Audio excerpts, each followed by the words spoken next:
और जिन्होंने हमारी बेटियों के सिंदूर उजाड़े थे, वही कटे पिटे लोगों को हमने उन्हीं की बहन भेज करके उनकी ऐसी की तैसी करवाई। एक बार मोदी जी के लिए जोरदार ताली बजाएं।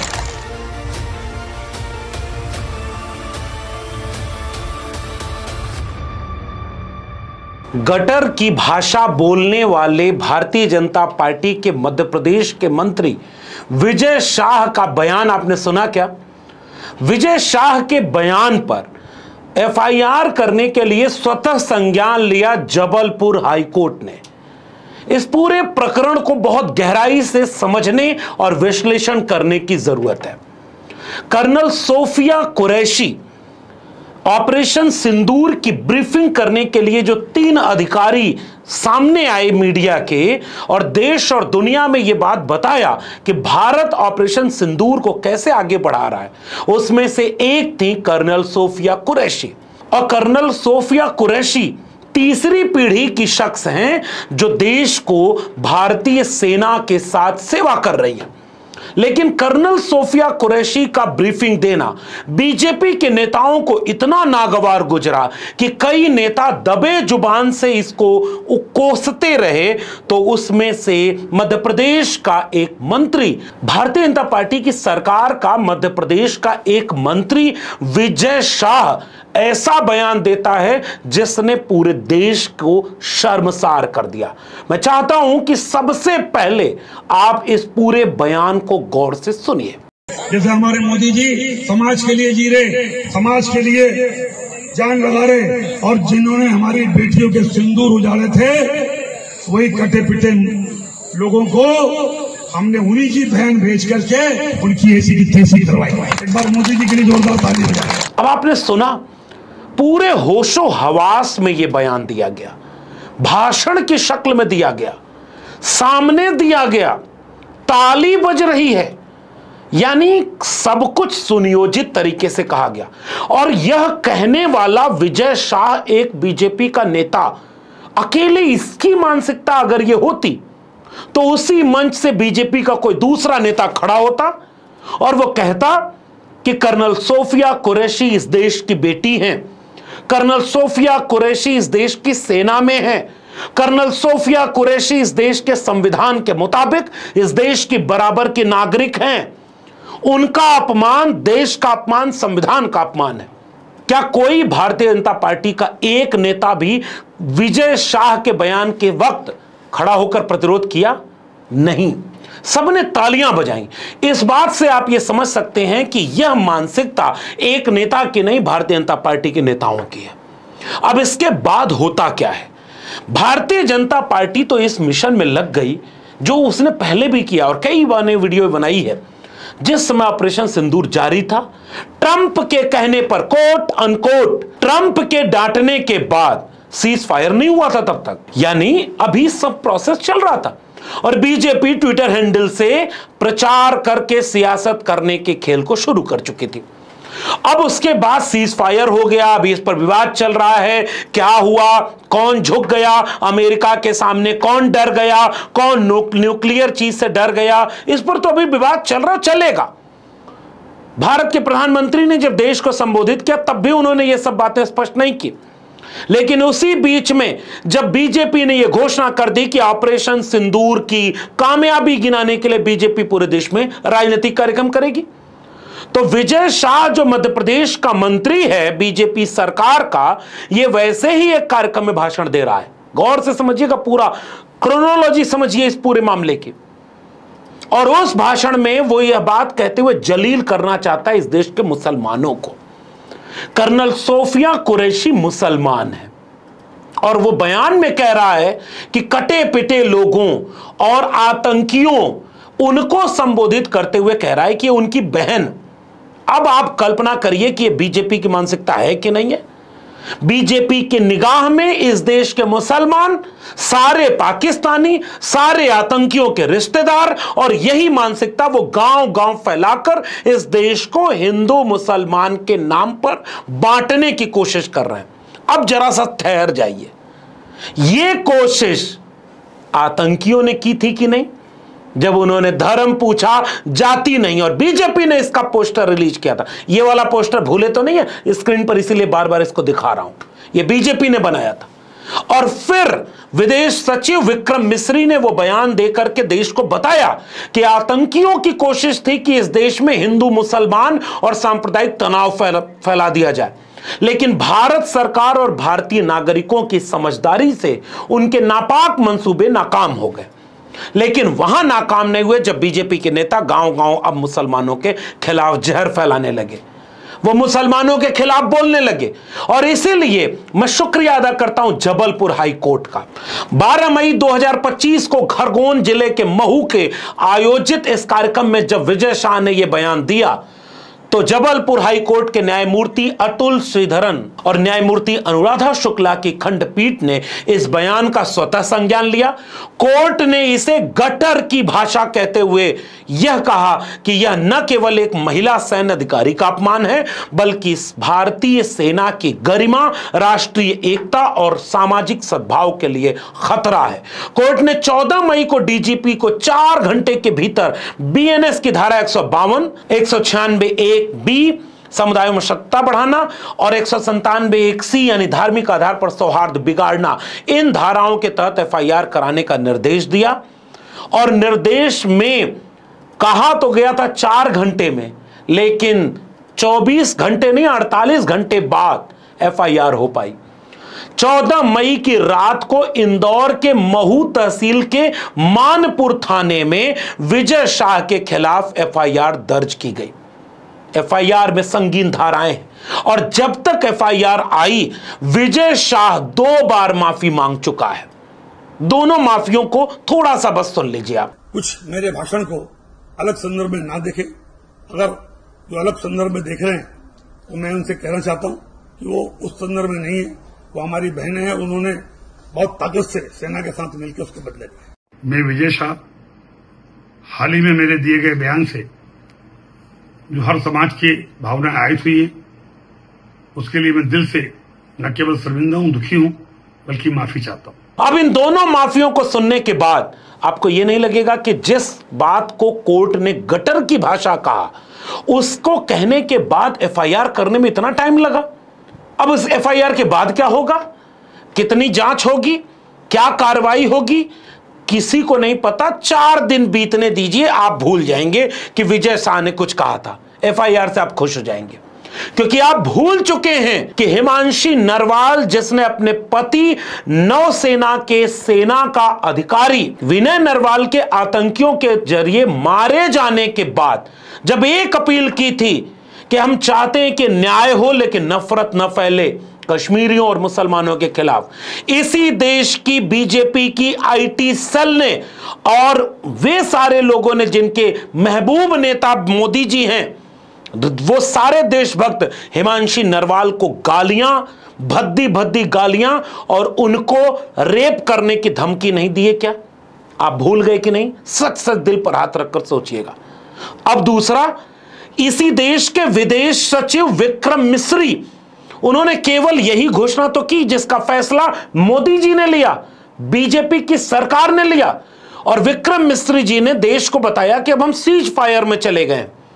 विक्रम मिस्री को, पूरे परिवार को और उनकी बेटी को गाली, बलात्कार और धमकी इसी आईटी सेल ने, इसी बीजेपी के समर्थकों ने, जिनके महबूब नेता मोदी जी हैं, दिया कि नहीं? आप भूल गए। और अब कर्नल कुरैशी पर इस तरह का संकेत करके, क्या उन्होंने गांव के उन लोगों को यह मैसेज नहीं दिया कि तुम भी मुसलमानों को पाकिस्तानी कहो, तुम भी मुसलमानों को आतंकी कहो, तुम भी उनके कटे पिटे की बहन कहो? यह बीजेपी की पॉलिटिक्स है। अगर हम गलत हैं तो एक बयान दिखा दीजिए प्रधानमंत्री जी का, एक बयान दिखाइए मध्य प्रदेश के मुख्यमंत्री मोहन यादव का, जिन्होंने एक कार्रवाई अपने नेता पर की हो। बीजेपी के राष्ट्रीय अध्यक्ष, कार्यवाहक, क्योंकि अभी तक फुल टाइम से 2 साल हो गया बीजेपी के राष्ट्रीय अध्यक्ष नहीं बने, क्या बीजेपी के राष्ट्रीय अध्यक्ष ने एक सो कॉज नोटिस भी दिया मंत्री विजय शाह से कि तुमने ये गलत बोला, तुमने ये खराब बोला? कोई कार्रवाई बीजेपी ने अपनी तरफ से की? ये तो जबलपुर हाई कोर्ट ने स्वतः संज्ञान ले लिया तो एफआईआर दर्ज हो गया। वरना बीजेपी ने क्या किया था? आप भूल जाते हैं कि भारतीय जनता पार्टी की राजनीति राष्ट्रभक्ति की आड़ में, धर्म बचाने की आड़ में नफरत परोसने की है, जो नफरत हिमांशी नरवाल, शैली नेगी, विक्रम मिश्री और उसके बाद अब कर्नल सोफिया कुरैशी, इन सब के साथ यही नफरत फैलाई नहीं गई। और याद रखिएगा, गांव गांव ये नफरत अपना काम करेगी। अब ऊपर से एफआईआर होगा, ऊपर से कोई नोटिस आएगी, ऊपर से अगर कोई होनी हुई कार्रवाई तो होगी, नीचे तो नफरत ये चली गई है। और आपको यकीन नहीं हो, बीजेपी इसी तरह से इस काम को आगे बढ़ाती है। कितनी बार सबूत देना होगा इस देश के मुसलमान को कि वो इस देश का नागरिक है, इस देश का बराबर का प्रेमी है, शहरी है और समान अधिकार रखता है। हर मोड़ पर आप मुसलमानों से इम्तिहान लेंगे। जब तक असउद्दीन ओवैसी पाकिस्तान मुर्दाबाद के नारे ना लगाएं, तब तक वो इस देश के नेता नहीं होंगे। कल तक उनको गाली, और अब क्या हर मुसलमान को अब हर चौराहे पर हर जगह खड़े होकर पाकिस्तान मुर्दाबाद बुलवाओगे? और आप लोग कौन हो जो तुर्की का बाइकाट करने की बात करते हो और चीन का नाम लेने से डरते हो? निशिकांत दुबे जैसे नफरती बीजेपी का एमपी वो कह रहा है कि तुर्की और अजरबैजान से अब सारे रिश्ते तोड़ने चाहिए, वहां जाना नहीं चाहिए। और सोशल मीडिया पर लोगों ने दिखा दिया कि उनकी खुद की बीबी कुछ दिन पहले वहां भी टूर करने गई थी। अब ये नफरत कराने वाले लोग अपने बेटे बेटी, अपने बीवी बच्चों को किस तरह से इस नफरत से बचाए हुए हैं। लेकिन विजय शाह जैसे लोगों की जो नफरत है वो गांव गांव भी इसी तरह से फैलेगी। इस नफरत के नाम पर ही तो वोट मांगा गया था। आपको योगी आदित्यनाथ का यह बयान दिखाना चाहता हूं। और याद रखना मेरे देश के नागरिकों, आपको धोखा देकर के वोट लेने वाले लोग कौन हैं। और गौर से इस चेहरे को देखिए, ये उत्तर प्रदेश के मुख्यमंत्री योगी आदित्यनाथ है। और इनके इस भाषण को जरूर सुनिए, जिसकी आगोश में, जिसके धोखे में आकर के आपने भी मोदी जी को वोट दे दिया होगा कि अब की पीओके 6 महीने में आ जाएगा। आप देखना, चुनाव के बाद मोदी जी को तीसरी बार प्रधानमंत्री बनने दीजिए। अगले 6 महीने के अंदर आप देखेंगे कि पाक अधिकृत कश्मीर भी भारत का हिस्सा हुआ। और इस भाषण को सुनने के बाद अब आप भी सोच रहे होंगे कि लोग कह रहे थे इस बार पीओके ले लो, इस बार इस्लामाबाद पर मीडिया घुसा दी थी सेना और आप अपर हैंड पर थे। ट्रंप के कहने पर मोदी जी डर गए, झुक गए, क्या हो गए? अभी देश में विवाद इस पर है और सीज फायर। योगी आदित्यनाथ ने एक बार भी कोई बयान दिया क्या? इस देश के नागरिकों को जरा ठहर कर सोचना होगा कि आपको वोट लेने के लिए कितना बेवकूफ बनाया जाता है और आप बनते रहते हैं। अब ये आखिरी नमूना जरा एक और देखिए। स्क्रीन पर अब आपको मैं एक वीडियो दिखाना चाहता हूं। इस वीडियो को जरा गौर से एक बार पहले सुनिए। नेता प्रतिपक्ष एकाध में चले जाते हैं तो ढोल बजा देते हैं, लेकिन जरा उनको ज्यादा प्रेम रहता तो वो ढोल को सबको सुना देते, सब लोग श्रद्धांजलि अर्पित कर देता। अब कभी कभी संजोग से उपलब्धता नहीं होने के कारण या सूचना के अभाव के कारण, लेकिन हम लोग तो आगे बढ़ के सजगता से खड़े रहते हैं। अब आपने सुना ये कौन है? ये बिहार के उप मुख्यमंत्री हैं, बीजेपी के नेता हैं, विजय कुमार सिन्हा इनका नाम है। बड़े नेता हैं, उग्र तेवर के माने जाते हैं। और क्या बोल रहे थे सुना आपने? कि नेता प्रतिपक्ष तेजस्वी यादव को पता था जबकि शहीद की डेथ बॉडी पटना आने वाली थी, तो वो सरकार को क्यों नहीं बताए? और सरकार के लोग किसी कामों में बिजी थे तो नहीं जा पाए। यह है शहीदों का सम्मान बीजेपी की नजर में। मतलब नेता प्रतिपक्ष को पता है कि शहीद की बॉडी आ रही है, क्योंकि उनका नाम इम्तियाज है, इसलिए आप नहीं गए। उसके बाद कितनी शहीदों की बॉडी आ गई। आप जरा तेजस्वी यादव के ट्वीट एक बार देख लीजिए, और इन ट्वीट को मैं आपकी स्क्रीन पर रख दे रहा हूं। तेजस्वी यादव हर जगह खड़े मिलेंगे, तेजस्वी यादव नेता विपक्ष हैं, लेकिन तेजस्वी यादव शहीदों का सम्मान करना नहीं भूले, अपना सारा काम छोड़ करके वहां खड़े हुए। क्या सरकार को पता ही नहीं कि पटना में शहीद की डेथ बॉडी आ रही है? और उप मुख्यमंत्री को पता नहीं? कहां है सम्राट चौधरी उप मुख्यमंत्री? और नीतीश जी का तो पता ही नहीं कि नीतीश जी किस मनोदशा में है। तो यह है बीजेपी के नेताओं की मानसिकता। विपक्ष के नेताओं ने इस पूरे मामले को बहुत गंभीरता से देखा, क्योंकि उन्हें पता है कि बीजेपी राष्ट्रवाद की आड़ में कैसे अपनी मानसिकता से बाज नहीं आती है।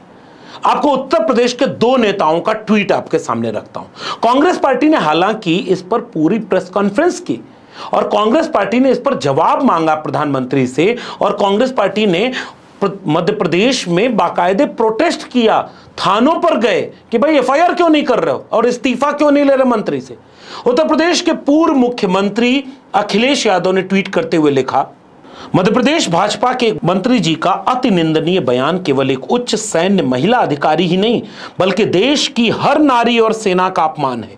ये महानुभाव सदैव से भाजपाई और उनके संगी साथियों की नारी विरोधी सोच के मुखपत्र रहे हैं। कुछ वर्षों पहले इन्होंने ही देश की एक प्रतिष्ठित अभिनेत्री के कार्य में बाधा डाली थी। भाजपा की नारी शक्ति वंदन अभियान जैसी झूठी घोषणाओं का सच ऐसे लोगों के दुष्विचार खोल देते हैं। ऐसे लोग मंत्री तो क्या, किसी गली मोहल्ले तक के भी जनप्रतिनिधि नहीं बनने चाहिए। सवाल यह है कि इन्हें भाजपा वाले स्वयं हटाएंगे या इनके खिलाफ एकजुट नारी शक्ति और जनता। यह ट्वीट अखिलेश यादव ने 14 मई को शाम 4:37 पर किया। और अखिलेश यादव ने जिस घटना का जिक्र किया, ये वही विजय शाह है जिसने विद्या बालन की फिल्म की शूटिंग रुकवा दी थी। और उसकी वजह गूगल करके आप भी पढ़िएगा, ये कितना महिला विरोधी और एक हैबिचुअल ऑफेंडर टाइप का नेता है। और बीजेपी में ऐसे नेताओं की भरमार है। अब मैं दूसरा ट्वीट सुनाता हूं जो आदरणीय मायावती जी का है, जो उत्तर प्रदेश के पूर्व मुख्यमंत्री हैं, जिन्होंने आज ये घोषणा की।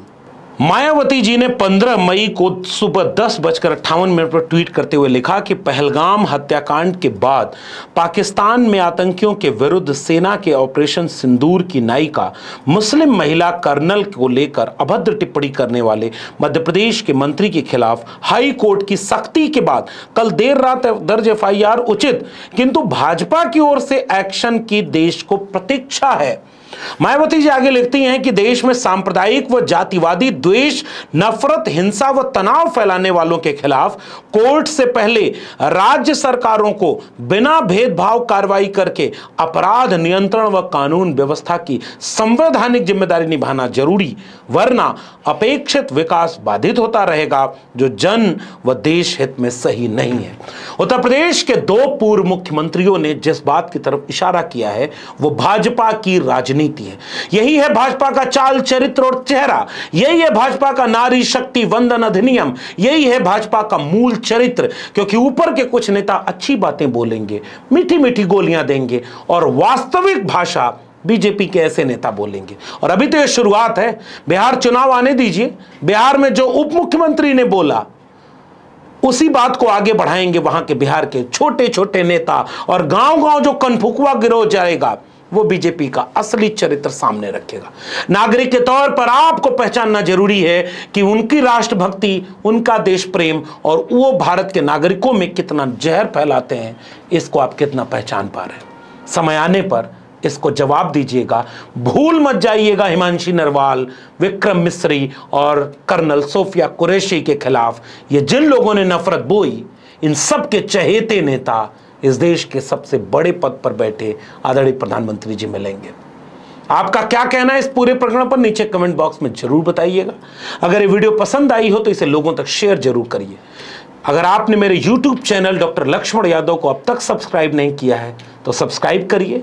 बेल आइकॉन दबाएंगे तो अगली वीडियो की सूचना मिलेगी और ज्वाइन करेंगे तो हमें आर्थिक मदद मिलेगी। अगर आप इस वीडियो को ट्विटर यानी एक्स या फेसबुक पर देख रहे हैं तो हमें फॉलो करना मत भूलिए।